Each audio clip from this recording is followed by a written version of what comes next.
சக்கரவள்ளி கிழங்கு பராத்தா செய்ய போகிறோம். இதான் சக்கரவள்ளி கிழங்கு. இதை இப்போ வந்து நம்ம குக்கரில் வேக வைக்க போகிறோம். நான் கட் பண்ணிவிட்டு காமிக்கிறேன். குக்கரில் வச்சு ஒரு 5 விசில் வச்சு நல்லா மைய வேக வச்சிடணும். சக்கரவள்ளி நல்லா வேக வச்சாச்சு. இப்போ இந்த தோலை உரிச்சிடணும்.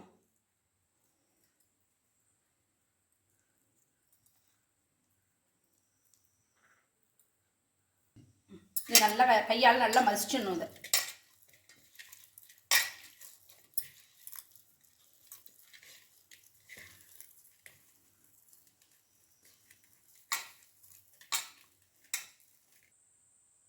இந்தமாரி கட்டி இல்லாமல் நல்லா மசிச்சுக்கணும். இதை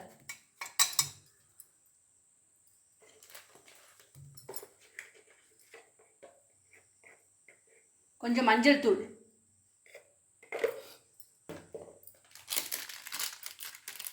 கொஞ்சமாக மிளகாய் தூள்,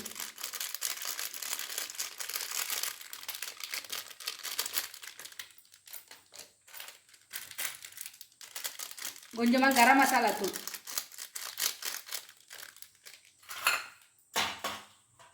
கொஞ்சம் பச்சை கொத்தமல்லி நல்லா கிள்ளி போட்டுக்கணும். இது எல்லாத்தையும் ஒன்றா மிக்ஸ் பண்ணிடணும்.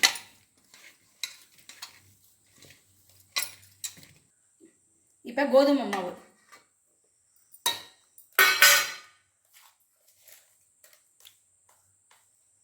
இந்த மாவுக்கு தேவையான உப்பு, இப்போ எல்லாத்தையும் ஒன்றா மிக்ஸ் பண்ணணும்.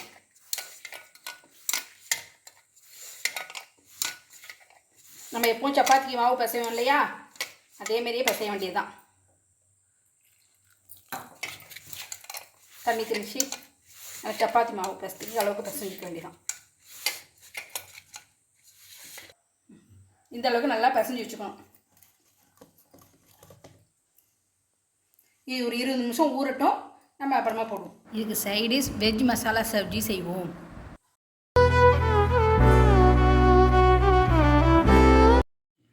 இன்றைக்கி வந்து வெஜ் மசாலா சப்ஜி செய்ய போகிறேன். அதுக்கு வந்து என்ன காய்கறி எடுத்து வச்சுருக்கேன்னு காமிக்கிறேன்.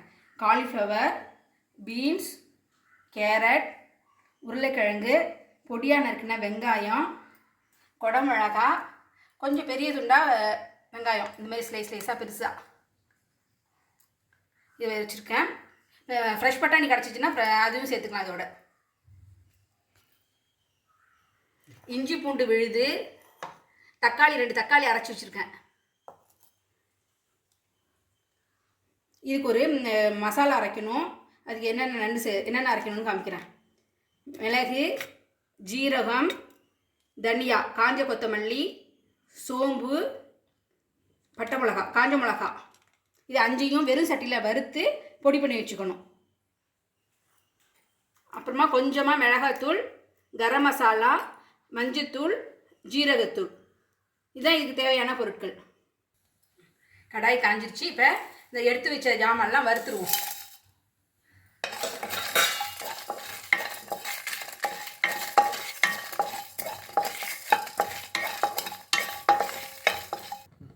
இந்த அளவுக்கு நல்லா சவக்காக வறுத்து இதை தட்டில் கொட்டி ஆற வச்சுட்டு இதை கடைசியாக பிடிச்சிப்போம். இப்போ கடாயில் கொஞ்சம் எண்ணெய் ஊற்றிக்கணும்.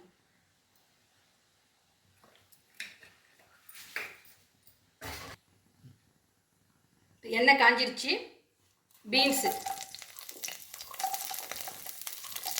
கேரட், உருளைக்கிழங்கு முதல்ல இது நல்லா வறுத்துவோம். இதெல்லாம் கொஞ்சம் வேகத்துக்கு லேட் ஆகும். அதனால் இது நல்லா கொஞ்சம் எண்ணெயில் முதல்ல வறுத்திப்போம்.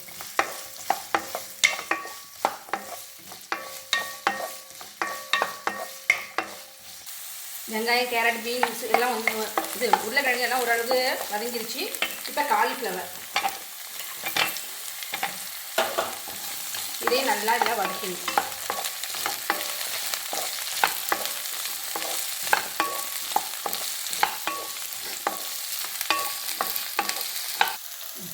இந்த அளவுக்கு வதங்கினதும் நறுக்கி வச்ச குடமிளகா, வெங்காயம், இது ரொம்ப நேரம் வதக்கக்கூடாது. குடமிளகா, வெங்காயம்லாம் கொஞ்சம் கிறிஸ்பியாக இருக்கும். அதனால் ஒரு 2 நிமிஷம் வதக்கினா போதும்.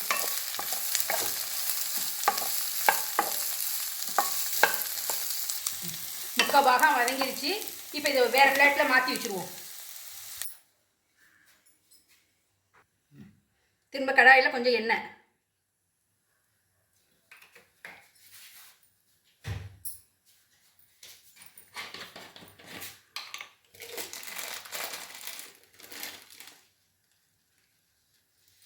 கொஞ்சம் ஜீரகம்,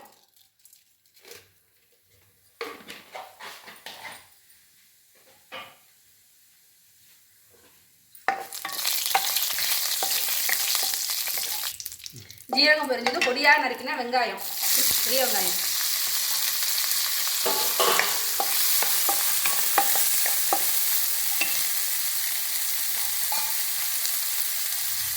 இது சீக்கிரமாக வதங்கிறதுக்கு கொஞ்சம் உப்பு.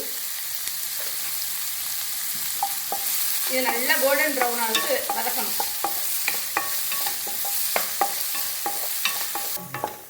வெங்காயம் நல்லா வதங்கிடுச்சு.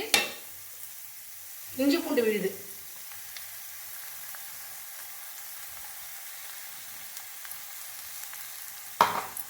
இது நல்லா பச்சை வாசனை போக வதக்கணும். இப்போ அரைச்ச தக்காளி,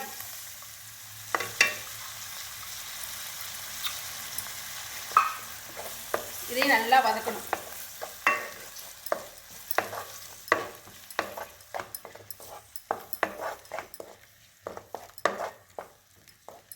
தக்காளி நல்லா வதங்கிடுச்சு. இப்போ எடுத்து வச்சிருந்த மிளகாத்தூள், மஞ்சள் தூள், ஜீரகத்தூள், கரம் மசாலா எல்லாத்தையும் போட்டுடணும்.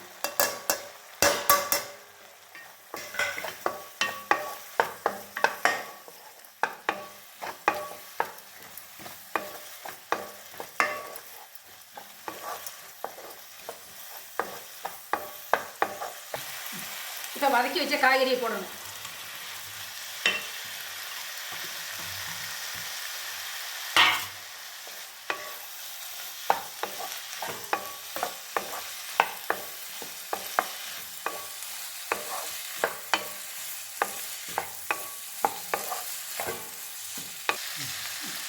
இந்த காய்கறி மசாலாவுக்கு தேவையான உப்பு,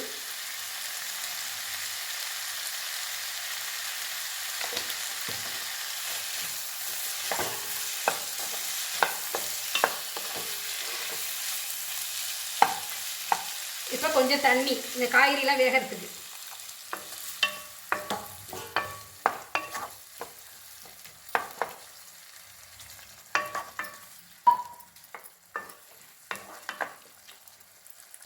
இது செமி கிரேவியாக தான் இருக்கும். அதனால் இது ஒரு 5 நிமிஷம் வெந்தால் போதும். அது வறுத்து அரைச்ச பொடி,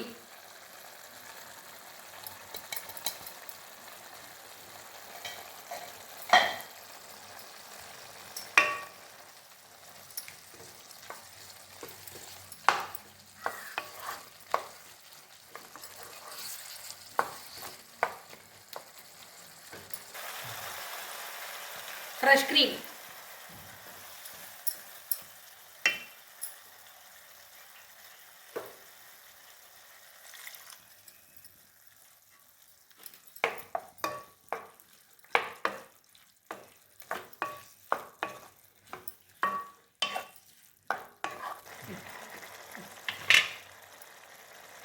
கசூரி மேத்தி,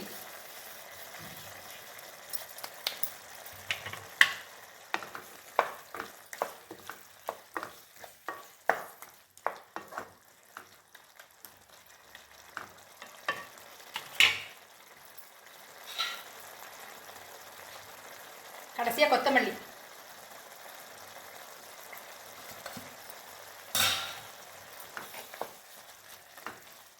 வெஜிடபிள் மசாலா சப்ஜி ரெடி. நீங்களும் இது மாதிரி ஒரு தடவை செஞ்சு பாருங்கள், செம்ம டேஸ்ட்டாக இருக்கும்.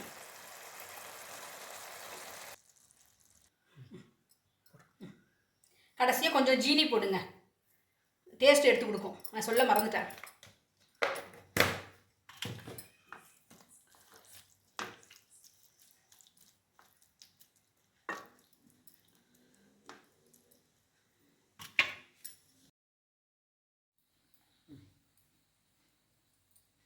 இப்போ பரோட்டா போட ஆரம்பிப்போம்.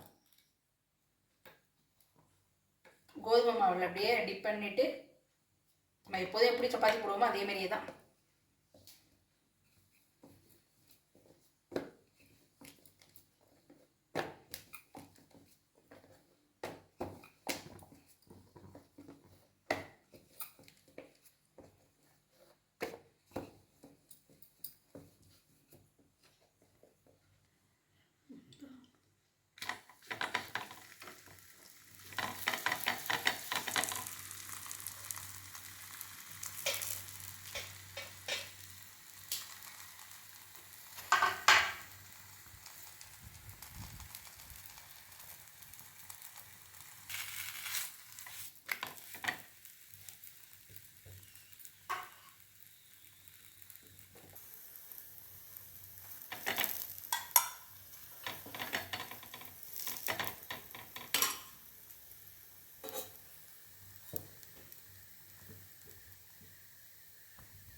2 பக்கம் நல்லா வெந்துருச்சு. இப்போ எடுத்துடலாம். இன்னொன்று போட்டு காமிக்கிறேன்.